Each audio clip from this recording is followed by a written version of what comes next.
Welcome to the Genius Factory. Enjoy the video. You begin by opening a new Google Sheet and naming it for this sale, clear and date stamped.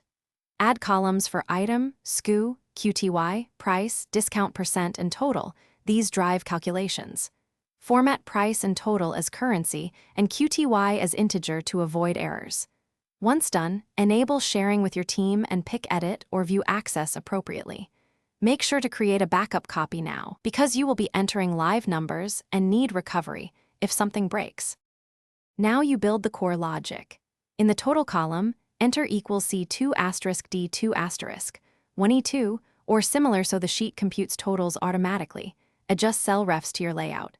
Use data validation to restrict QTY to integers and discount percent between 0 and 1, which prevents bad inputs.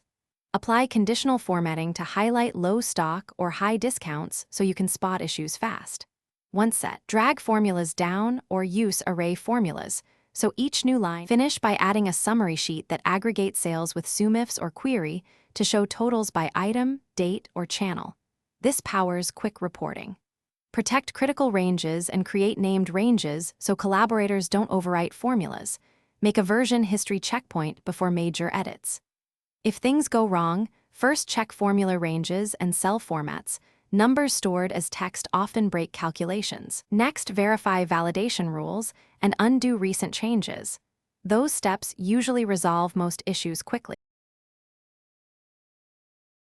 Thanks for watching. If you found this helpful, don't forget to like and subscribe.